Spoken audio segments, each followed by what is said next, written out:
We're whipping up the ultimate Oz-approved Thanksgiving feast The secret to cooking this bird in under an hour. and breaking down your birthday dilemmas. From main course Which is better, frozen or fresh, dry or wet brine? sides Even if you hate Brussels sprouts, you're gonna love this recipe. to dessert. How do you make a good homemade pie crust? It's easy. It's our guide to surviving the holidays stress-free. Coming up next.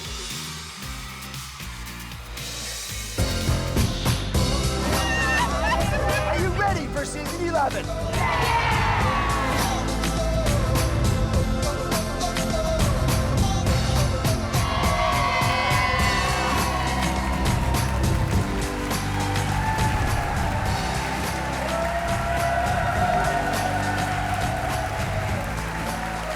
I'm getting ready for my big Thanksgiving show. I got my blue card.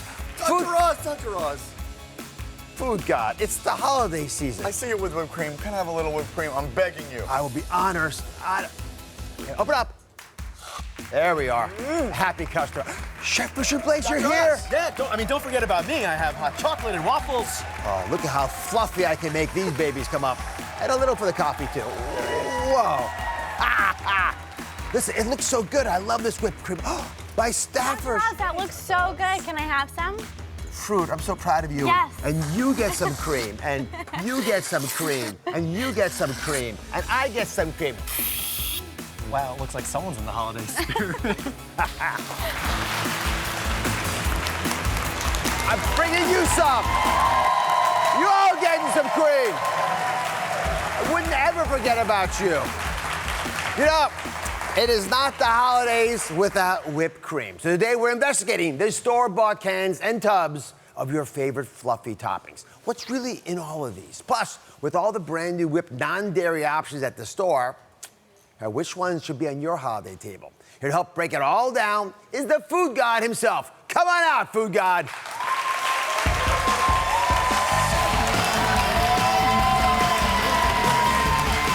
Now we're talking. Now we're talking. How good is this?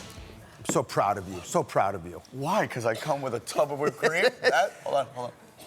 There you go. Well, you're very kind. There you go. love these fluffy whipped toppings so much. It makes me energized. But what is it that you adore about them? I mean, guys, this is just the ultimate in anything. You could put this on ice cream, put it on coffee, or you just eat it with a spoon. Like, what's better than any kind of whipped topping? Come on. You get excited when you see it. It's like amazing. Like, I am drooling just looking at this bowl. Look at this. Are you kidding me? Jiggles just the right way. Jiggles. So it comes in tubs, it comes in cans, right? Lots of things happen in here. Very different kinds of foods appeal with these. Which do you prefer? Are you a tub person or are you a can person? What do you think? I'm definitely a tub person. You are? They said it. I love the tub. I really like eating it with a spoon, especially when it's in the freezer and you kind of like scoop it out. I know most people like this one, so you could just. That's what I thought. I saw you as like a champagne spritzer kind of guy. I was, but I grew into this one. All right, come on over here. This deconstruct with the supermarket purchased whipped creams and toppings. Chef Fisher Blaze is here. Show us what we've uncovered. So, Okay. whipped cream in a can. What's in it? Okay, whipped cream in a can. It's it's got a place in my heart for sure. It's got that nostalgic sort of vibe going on. Lots of ingredients in whipped cream in a can. Good thing is that there's cream in it, which is awesome. Yep. There's sugar and lots of other ingredients, including my favorite, natural flavor, which, I mean, flavor's a good thing. Natural and I guess flavor. Natural's good, but we don't really know what's in natural flavor. Classic head fake. Now, you have mentioned nitric oxide. There's nothing there because it's a gas, right? Yeah. So what does it help it do? Yeah. So nitrous oxide is really, as one of my favorite words on the can, is it's a propellant, which is an interesting ingredient. It's also acting as a coolant, but it's aerating the whipped cream, giving it that sort of ethereal, airy texture. Yeah. So there's lots of ingredients in whipped creams. And to understand this, you can make a homemade whipped cream too, right? It has just three things. It has cream, sugar, and vanilla.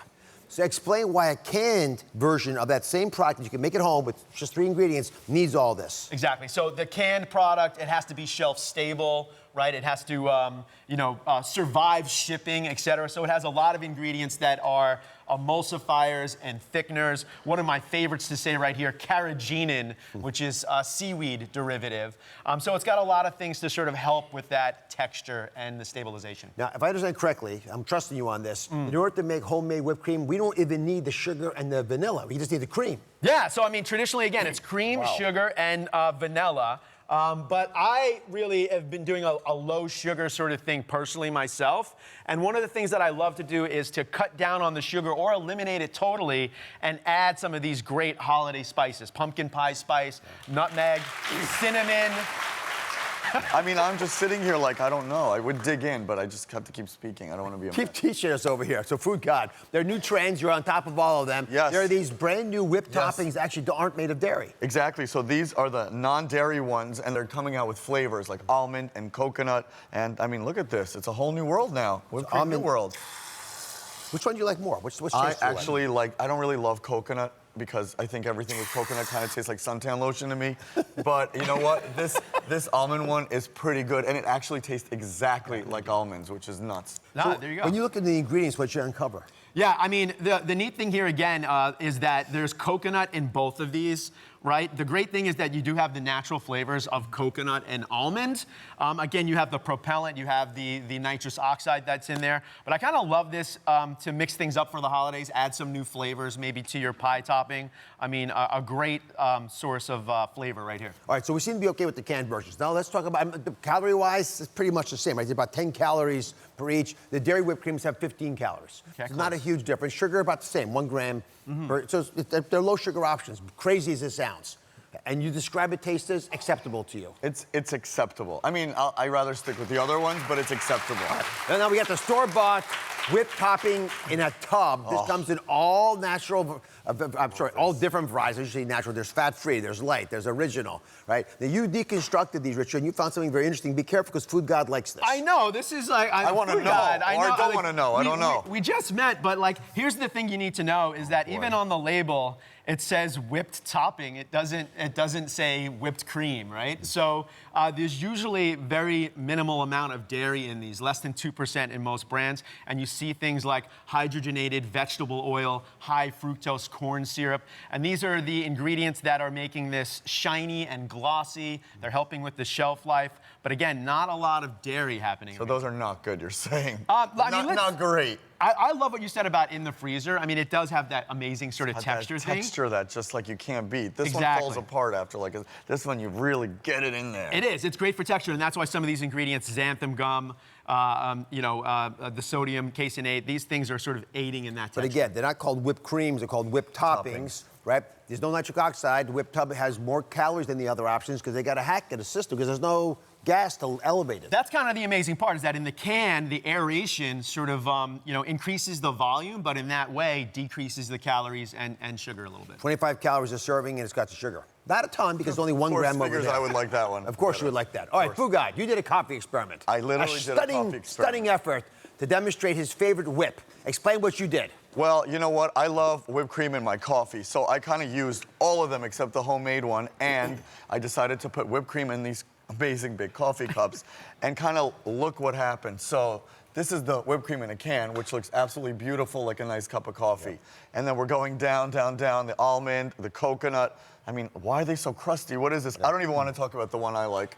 Yeah. I keep getting I don't think I'm eating the tub after the show today. I'm so sad about it. We have changed the Food God's approach. You have. I'm just going to be sitting doing those little things all day. So. Although all the ingredients in the tub, it makes them sort of sit nice on the cocoa or the coffee in this case, actually. Why is this crusty and mildewy and yucky? I don't know. All I can say is you're right. What I take away from the segment is go with the stuff in a can, or make it yourself, right? Which has almost no calories in it, as you point out. Yeah, absolutely. I mean, the can, again, it's less caloric, it's potentially less sweet.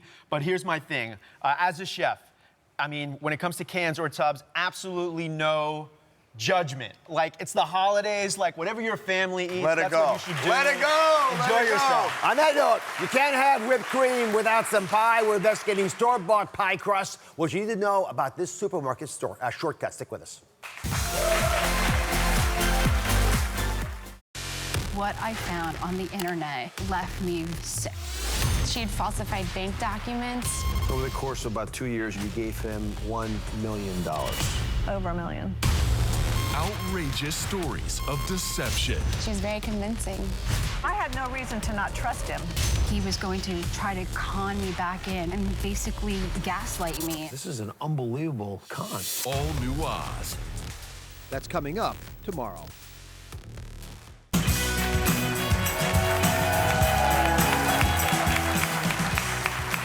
the biggest supermarket cheat that comes in handy this time of year. But what's really in those store-bought pie crusts?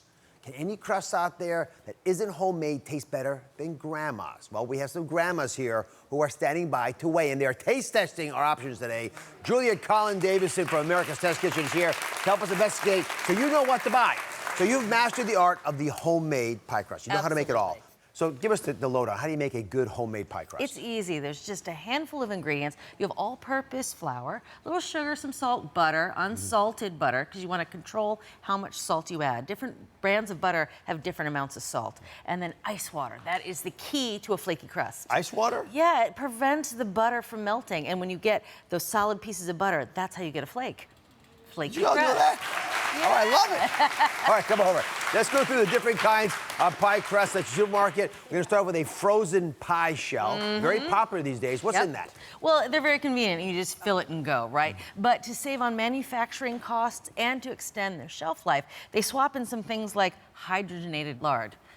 Hydrogenated lard, really? Yeah, doesn't that sound delicious? No, why do they do that? Yeah, well, you know, again, it extends shelf life and it's cheaper than butter. And it's a notorious trans fat, which you know is not great for the cholesterol. They have dextrose and then palm oil and soybean oil. And those don't taste good. It's not going to taste great, but it's very convenient. So there you have it. It's option number one. Or are you a pie sheet person? How are these different? These are interesting. So these are rolled out pieces of pie dough. You can get them in the refrigerator or the freezer. And you see you can just pick it up and you can put it into your own pie dish. So if you have a pretty one for the table, or maybe you want to use your grandma's pie plate, this is how it works. Now this needs a little bit of prep time, obviously. It's not fill and go. And if it's frozen, you have to thaw it, and that can take an hour and a half. Definitely don't want to thaw these in the microwave. But you can't use those pie crusts if you have a two-layer one. That's if you need a top. right, yeah. For the top crust or a pretty lattice crust, you need to go this route. Which may not be a bad idea anyway. And then finally, there are these graham cracker pie crusts. I see these all over the place. People love these. There's cheesecakes and cream pies. Yeah. Now, this is one of the easiest crusts to make at home. It's graham crackers, a little bit of butter, and a little bit of sugar. But instead, if you buy it already made, it's more convenient. I think they taste a bit stale. And they also often include some molasses and some palm oil and some corn syrup. So again, these aren't great tasting ingredients, the palm oil especially. It doesn't taste good. All right, so when we're looking for buying the supermarket crusts, give us the lowdown. Well, you want to look at the ingredient list. The shorter the ingredient list, the better. And there are some decent brands out there. If you do a little digging in the freezer section especially, you can find some that are organic and are just made with butter. Okay, so I trust you on how to make these, but I brought some experts in on the taste part. All right, let's find out what the grandmas would choose. Would they look at any of the supermarket bought crusts and be happy with them? You got 3 different kinds of crusts here. They all got pumpkin filling in all of them, so we want to bias you in the filling. It's just about the crust. Okay. We're talking about buttery and crusty is the key elements. Which ones do you like more? We have the pie shell, we have the pie sheet, and we have the cracker crust. Who wants to go first? Grandma Joan? Sure. Okay, take it away. Which one do you vote for? I vote for this guy, frozen. The frozen pie one. shell? Yep. The frozen pie shell is yours. I know. I'm left-handed. Okay, grandmas can be like that. I'm left-handed. That's why I did that. You can vote for her, too, if you want. No, I want my own vote. Yeah, that's right. She wants her own vote. Why did you like the pie shell for? It was like succulent. It was, you know, wasn't doughy. You know what I mean? And it was, it just melted in your mouth. It was perfect. You know, it's just perfect. Grandma Karen, now that you have your own vote, you keep holding it like this. Okay. Which one? Who'd you go with? I'm voting for the frozen pie shell. Really? Also. Yes. Yeah, I was surprised, but it had a nice texture to it. It held up the filling very well, and it was really delicious. I loved it. Good. Yeah, Even for a grandma was that? Yeah. Grandma Katrina, what do you think? Would this stand up to your favorite filling? I have to say, I voted for the frozen pie shell as well. Wow, that's 3 out of 3. I don't ever normally buy a pie crust. All right. But the filling, to put all the stuff, like depending what you're putting in, I think the frozen one, you can put any filling in and it will stand up to it really well. Right. I gotta say, it is crumbly, it's flaky, it's got that buttery feel to it. I think I agree with all your sentiments. Yes. So frozen is the winner, the frozen pie shell. Yeah. Thank you, Jason. Thanks to Julia and everyone in the audience. You go home with a copy of American Test Kitchen's The Perfect Pie, for good reason. It is perfect. We'll be right back. The public outrage facing rapper T.I. stand on the controversial virginity test. I think he did it out of protection. It's up to you. It's your choice, your body. We're weighing in. It's a wake-up call for the entire nation. That's coming up Friday on Dr. Oz.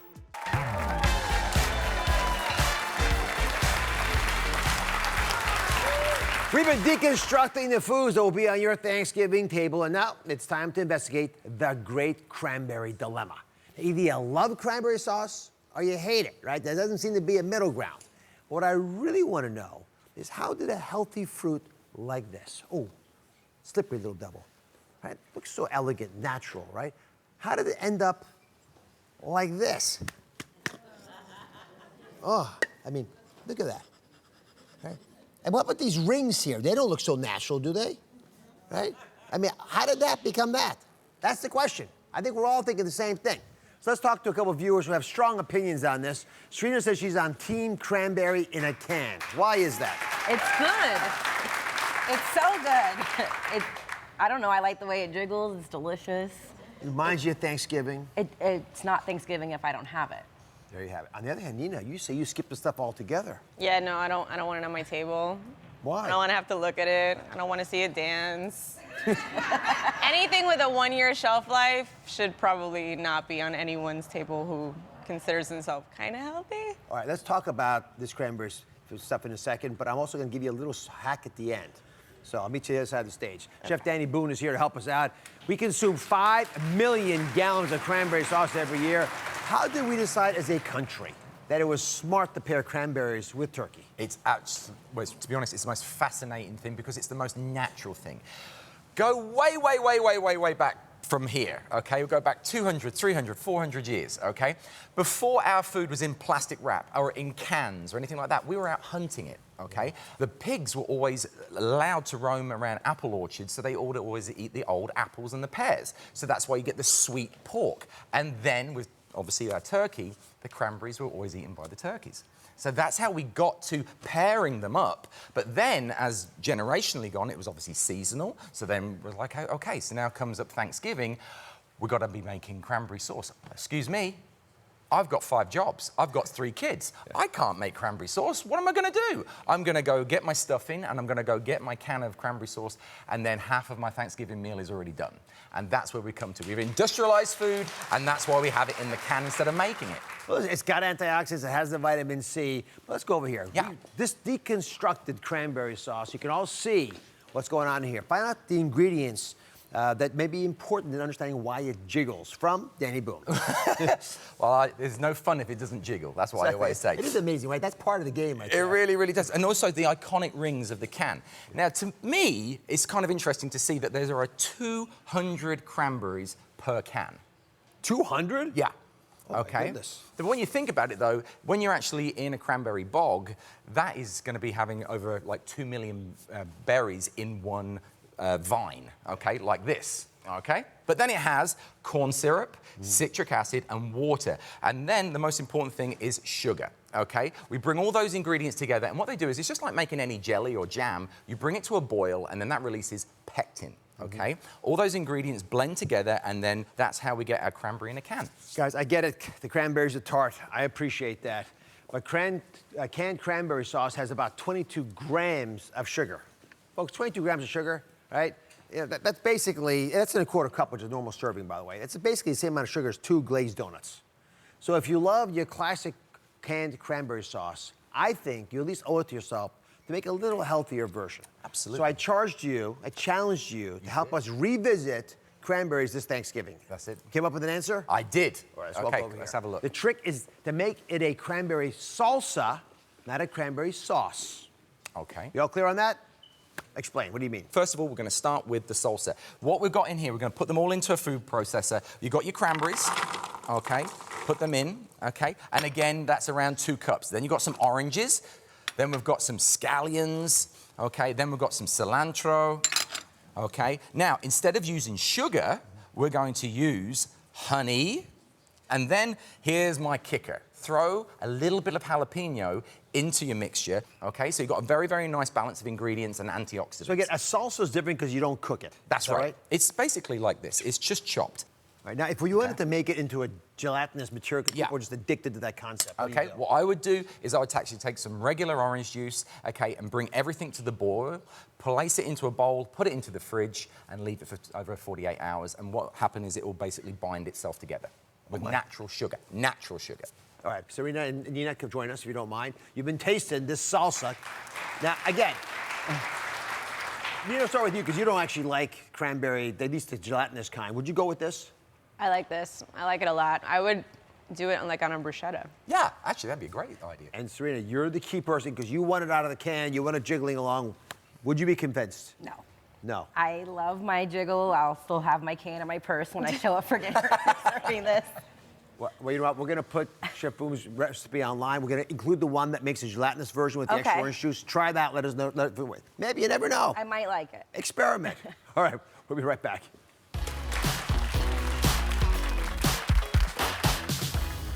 Just in time for Turkey Day, we're making the ultimate Thanksgiving feast. Complete with a planning guide to help you survive the day that you don't want to miss. If there's one thing that brings us all together, it's food. So we're calling everyone to the table to dish on everything, from the latest food hacks and trends to everyday recipes you can make for dinner tonight. It's simple, it's celebratory, and most of all, it's about having a great time in the kitchen. What is going wrong? I'm trying to help. Let's dish. We're back with a dish on us, and we're just about a week away from Turkey Day. The Dish Crew has just what you need. That's right. We have a planning guide to survive the day with all those delicious Thanksgiving essentials. We are making the ultimate Thanksgiving feast. Ooh. Oh, yes. My favorite time on the dish. Okay, so we have the most delicious sides. We have a veggie-heavy stuffing. Oh, just saying that. Just stovetop Brussels sprouts that won't crowd your oven. And, of course, we're going to start with the bird. This year, we are answering the age-old question. We want to find out which is better, frozen or fresh, dry or wet brine. These are big debate points, and we are answering them definitively here. But first, Thanksgiving is not just one big gravy train, you guys. There are some holiday horror stories out there. Do not let these happen in your kitchen. What are you doing, Punk?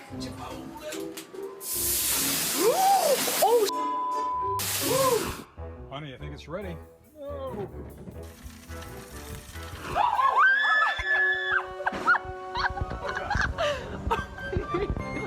This turkey's for Thanksgiving dinner. Do not touch it, okay?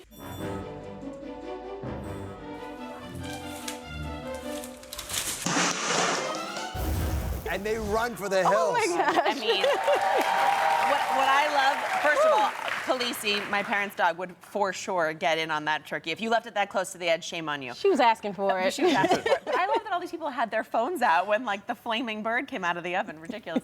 I remember the time that we charred the bird to a crisp and everybody had to eat tofurkey. Yes, Oh that disaster. All right. Saying that. We have some turkey testing going on here. I cannot wait to see the results. We're going to actually figure out what makes sense and answer those big questions Daphne alluded to. This is one of my favorite things that we do on the dish, where we actually get to the crux of, like, A, what tastes better, which I think is what we all care about, but B, why does it happen that way? So we actually have a fresh turkey and a frozen turkey, breast sliced off of both of them. I'm gonna give them a taste and describe the difference texturally between fresh versus frozen. All right, so we actually went to a turkey farm, everybody, and saw the freezing process. So here the turkey's running around, right? Now, afterwards, a frozen turkey is air chilled for 48 hours, right? That chilling breaks down muscle fibers, makes the meat more tender. And then it's flash frozen, right? So that freshness is frozen in time. That's what Daphne's tasting right now. Now, a fresh turkey has a lot less control, right? Sounds better, doesn't it, everybody? But you're shipping it in a truck, the temperature varies, it's not always controlled perfectly, unlike when it's frozen, when if you hit it like this, it's frozen. All right, Daphne, frozen versus fresh turkey. I know one sounds better, but in the taste category, which one wins? Do I have to stop eating now? Is that what you're Yes, saying? you have to- Okay. I'm really impressed by this, actually, because they taste very comparable, but the frozen's texture is much better. Frozen is the way to go. There you have it. You heard it here. As long as you leave enough time to defrost it, you don't have to feel guilty about buying a frozen turkey anymore. All right, save some money. But by the way, we should say, if you have a frozen bird, take it out 4 days before Thanksgiving. 4 days, because you need 3 days to defrost it and 1 day to do your seasoning on it. Yes. All right, now the turkey brine testing. First of all, before we get into the wet and dry, define what brining is. Okay, so brining, think of it almost like a tenderizing party. And you know I love a good party. But yes, what the process does, it breaks down the muscle fibers. So as it sits in its liquid or in its dry, so if you have that dry bird problem, this is the way to go. All right, so there's two ways of making that party happen. Yes. There's two ways of brine, Jimmy, because turkey in a clear container to do the test. You can all see very transparent here. You got water and some ice. Make me the wet brine. All right, so we're starting with the wet, and you want to have a container that will hold all your liquid and your bird, and don't use your old mop the old mop bucket or something. Make sure it's clean. We don't want that. Clean container. And we have ice water in here because we want it to be at a safe temperature, okay? So this starts the brining process. In this pot, I've got brown sugar, salt, and water, and we've just heated it up to dissolve everything, and then we will chill it, and then we'll pour it in. We don't want to do a hot liquid in here because we want to keep the ice and keep it nice and cold. All right. So this starts all the flavoring, salt and sugar and water, and then we come with the fun part. This is the aromatics of things. So we'll add in some peppercorns. We'll do some juniper berries, nice and fragrant. Gin. Yeah, and you can really have fun with this. I like doing some herbs. You can do rosemary. I have thyme going on in here. Smells good. Yeah. A little bay leaf. And we gotta have garlic. Yes. Garlic should be in everything. And you take an entire head of garlic, you cut it in half, and you drop that right in there. Oh so my goodness, you that's smell rich. that already, right? Yeah. Oh, that is rich. So imagine all those good flavors penetrating through that turkey inside and out. Delicious. All right, Doc, would you like to drop our bird in here for us? Here we go. All right. Come on, girl. Dive in there. Yeah. There you go. Do it. Dunger. Perfect. Perfect size. You're gonna put this in the refrigerator overnight, okay? And then you'll take it out, pat it dry, and then you pop it in your oven like you normally do according to its weight. Beautiful turkey. So you're reminding me to say, actually, taking your bird out 4 days in advance, it still needs to stay in the refrigerator. You can't just have it hanging out for 4 days. Keep it in the refrigerator in a safe place away from all your other food so we don't cross-contaminate. Okay? Dry brine. How's it differ? Now we're going for the dry ingredients, and we're gonna start off the same way. We do salt and also brown sugar. This is the base for any brine, no matter what you're doing. And then we'll add in our fun parts. Here we got a little bit of fennel going. This is gonna make it smell so great. Oh God, that smell from the holidays is like crazy. So fresh and citrusy too. And wow. black peppercorns going in there. And have a little zest. So we have a little orange and lemon zest. Nice and bright. And you'll stir that all together. And it's just like the wet brine, except we're not adding all the ice water. So you'll stir this up, and then you're gonna sprinkle this all over your bird. And you're just gonna rub it in, make friends with your bird. Perfect. That sits overnight in the fridge as well. Same thing, overnight in the fridge with all of it, and make sure you get inside and out, inside the cavity, make sure everything is flavored beautifully.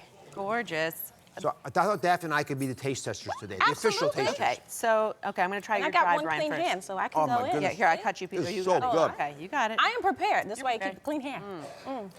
So give me an honest opinion. What do you think? Guys, the wet brine does keep the bird nice and moist, but I'll tell you what, the skin is not getting crispy for me. Yep. The dry brine, the texture is delicious. It is crispy golden on the outside, but it is salted and flavorful to the bone, seasoned beautifully. That's delicious. And easier. Honestly, like this is way easier to me than having to submerge As it the guy, I gotta say, I had to dunk the bird, I had to do the heavy lifting, right? It may seem like the dry brine is tastier, but I can guarantee that it's easier. Guys, there are football games on, people. You got Can't be things- dunking turkeys all day long. So yeah, dry is the way to go, I guess, Look huh? at that crunchy. When we come back, we're making the ultimate Thanksgiving feast to cook a turkey in under an hour. Can you do that at home? Stay here, you'll learn how to do it.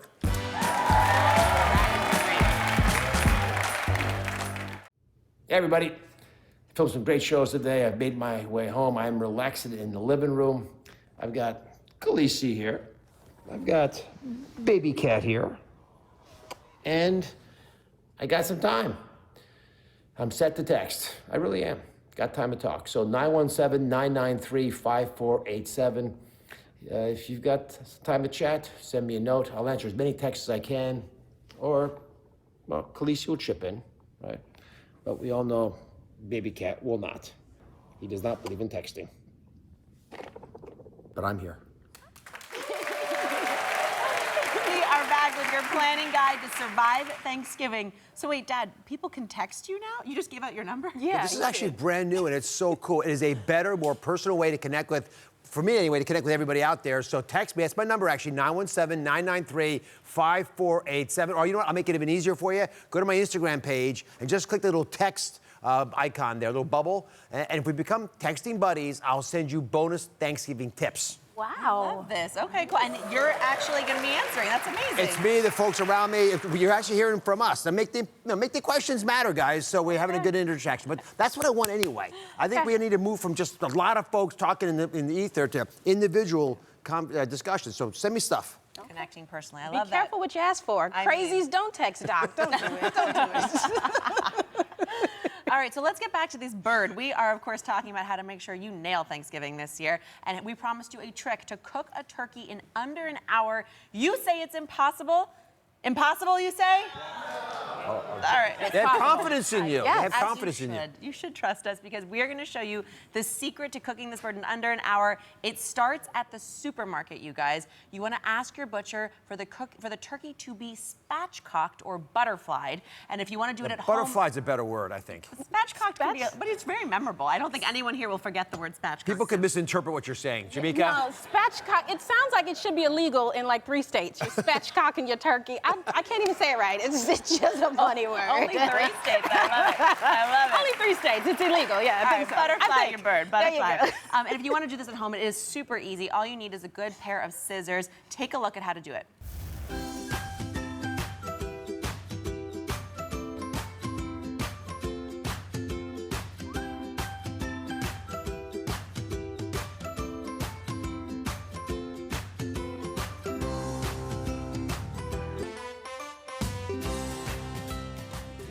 So the turkey is butterflied and laid out on a rack. Here's what we did here. We put actually a bunch of tin foil down on the base of the cookie sheet that it's on top of because you want to prevent those drippings from burning so you don't get all that smoke in your kitchen. And now here's the butter hack that chefs use at their Thanksgiving. You're going to take room temperature butter. I'm going in with about 2 medium shallots that we minced up, some fresh thyme. If you'll I'm going to hit you with this. Yeah, some beautiful fresh orange zest. My dad threw some pepper in there. But not enough, I guess. But not enough.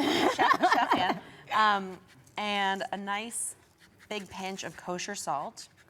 3 of those. No, it's got to go all the way through, so you need a lot of salt. Now, this is called a compound butter, and it just means that you're flavoring up softened, delicious butter. And I'll tell you what, guys, all you do after you combine this is you put that into a log form. We actually did one a little bit earlier. I'm going to grab it here.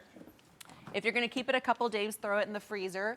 But we're just going to need it nice and hardened up like this, so you'll see what I'm going to do here. This is one of the best tricks that chefs use at home for Thanksgiving.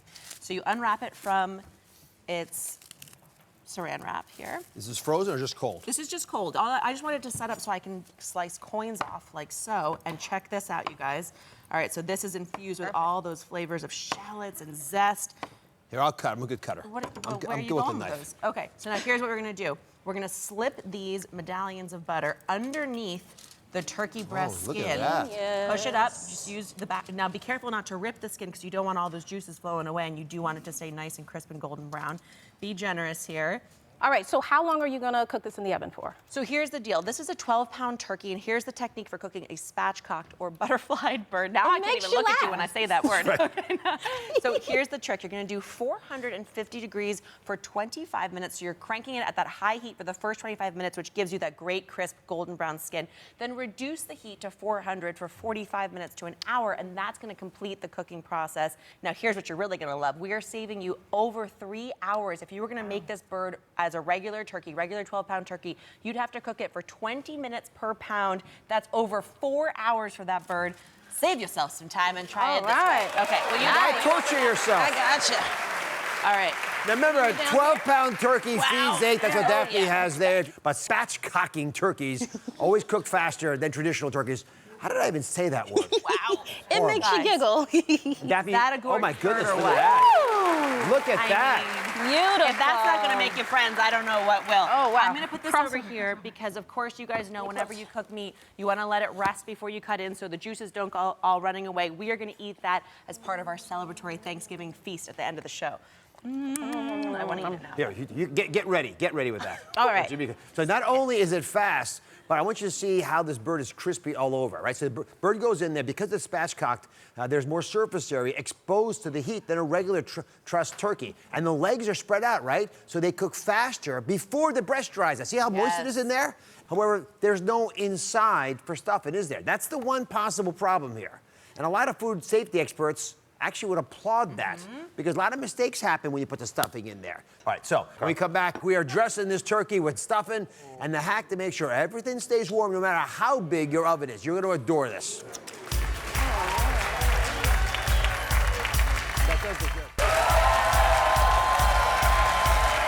We're back with your planning guide to survive Thanksgiving, and now, time for the side show. The Dish on Oz foodies have side dishes that are so good, you'll be going back for seconds, and it's all part of our planning guide to help you survive the holidays stress-free. Daphne, the plan of attack for the sides. Yes, and you need a plan of attack, guys. There is only so much room in the oven, so for the sides, you want to triangulate the kitchen. I'm not kidding. There's a little bit of a like geometric math involved here. So here's the deal. One side can fit in the oven with your turkey. Then one side you're gonna make on your stovetop, and you're gonna have one side pre-made cold, ready to go in the fridge. This will reduce your stress so you can actually enjoy Turkey Day too. Yes. Which I feel like if you're gonna be the one cooking in the kitchen, you gotta find little ways like this to give yourself a helping hand, right? Absolutely. All right, Daphne, dish the details on the first side. This is the one you make on top of the oven. Yes, so this is in the oven going in with your bird. So I'm gonna make you a really quick veggie-heavy stuffing. So what I'm starting with here are toasted torn breads of any kind. I have a half part multigrain, half part brioche. Then I made a veggie mixture, which in here is browned mushrooms, onions, garlic, kale, celery, and herbs. And this, I feel like this is a nice way to get your veggies in while really just eating a lot of bread, which is delightful. And I sauteed all the veggies together and then let them cool a little bit because you'll see I'm gonna add eggs into this mix. And you don't wanna cook your eggs, which would happen if your veggies were still too hot. So going in, don't waste any. Those little brown onions on the bottom are the best part. This camera. Sir, I'm trying to cook here. Do you mind? I'm throwing in some fresh parsley, some beautiful thyme. Just kidding, you can come anytime. And some sage, which I feel like is the quintessential Thanksgiving herb of choice. And you just give that a quick toss like so that your bread is getting coated with all that glorious flavor. Now, I also like to add in a little hint of something sweet. I'm using just a Granny Smith apple today because I like the texture it keeps, and that little hint of tart sweetness is beautiful. And then some beautiful walnuts for crunch. And then all I'm gonna do is soak this bread with a mix of eggs and broth. No cream or any heavy dairy in this particular stuffing blend. So I'm gonna put this into my casserole dish here. Okay, top it with my tin foil. All right. And it's gonna bake first for half an hour covered.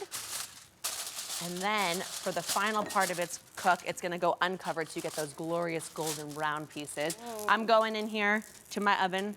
If Dad, you'll give me a hand. There we are. Thank you so much. Okay. Oh, yes, get in there. Okay. It already looks good. Hasn't cooked yet. All right, and then of course you bring it out. Like I said, the final 20 to 25 minutes, you want to cook them uncovered so you get these golden brown corners, the extra crispy parts. All right, Jamaica, dish the details on the stovetop solution. Oh yes, I am up next. Okay, so like Daphne said, you want to make sure that you kind of balance out what's on the stove, what's in the oven. So I have Brussels sprouts, but I'm doing a little sweet heat kind of sauce going on with it with a little maple syrup.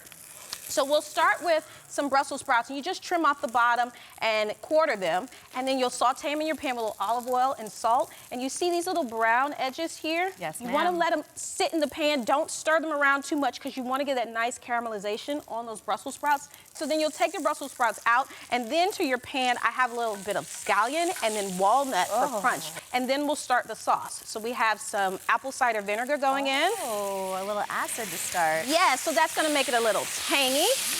All right, and then we'll add in a little bit of spice. We have some chili flakes going in. Ooh, muy caliente. A little bit. You are Southern heat today. Oh, I am spicy, right, okay. And then we'll add in the maple syrup. So that's the sweet in here. We're using real maple syrup. So it's a beautiful sauce, and it just really comes together nicely. And then your Brussels sprouts, add them back into the pan. And everything's already cooked, so you're just tossing it up together. Make sure that sauce gets coated in there nicely. See how that looks? Oh, smell. That apple cider vinegar really sets it off. All right, so we have our finished product here. Even if you hate Brussels sprouts, you're gonna love this recipe. That's how I look at it. I love it. They're al dente. Al dente. They are al dente. Al dente. There's one side. Remember, we're making it easy so you don't have room to do everything. This last side, you're actually gonna store in the fridge. Daphne catch, dressing, of course. Well, Oz Family Football, right? That's Here. right, exactly. This is the pregame, and this is the best. Of course, always keep your salad covered with something moist. Oh, look at that. Oh, my goodness. It's an Oz Family recipe, everybody. Go to Oz/The Dish on Facebook, and guess what you're going to find? Our Facebook page has this recipe from the Oz Family Cookbook. Jamaica, is that festive enough for you? This is a salad I could get down with. I like this. All right.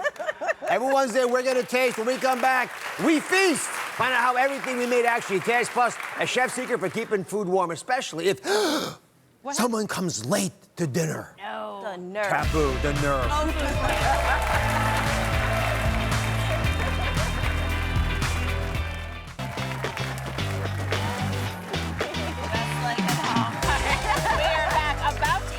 Of our labor. Oh, guys, look at this. It's a moment. A complete Thanksgiving feast. Look at how delicious this looks. You guys outdid yourselves. I can't wait to dig in.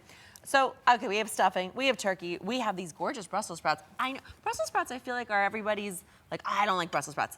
These are unbelievable. Amazing. And you don't have to cover them in bacon and cheese like everybody wants to do. They're kind of sweet and spicy. It's a new take on Brussels sprouts.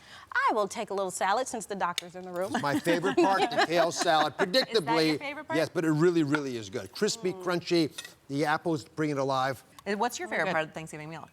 I am enjoying all of this, and it's light. Like, we didn't do 9,000 sides and fill a plate and overdo it. It's perfect, and I think it's perfect, too, for people that come late to Thanksgiving. It happens. So I always say, catering 101, always stay ready so you don't have to get ready. So keep something warming in the oven or in a slow cooker, but you never want to put everything away because the party's not over until the last person leaves. That's right. I remember that. And leftovers are the best part. I promise when I come over, I'll never be late for you. Thank you.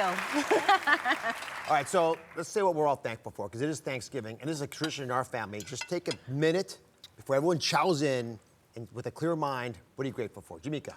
I am grateful for being in good company like you guys, because I just love sitting here with you all and having a great audience. And it's nothing worse than sitting next to people you can't stand. So I so appreciate good company. I do. I'm with you. Nothing makes you so happy as good friends, good food, good fun. And especially this Thanksgiving, I'm so thankful that we have our fourth baby, Gigi, sitting at the table with us. It is, you know, a healthy, happy child is just the greatest gift. And she's already learned how to eat. We're putting all the tips from today's show all together on a planning guide. Look how beautiful that is. You can find it on droz.com/thedish. And don't forget, now you can text me so we can talk directly. My number again, 917-993-5487. Just go to my Instagram. You can click that little text icon. And, you know, we'll talk. Cheers, everybody. Cheers. Happy Thanksgiving.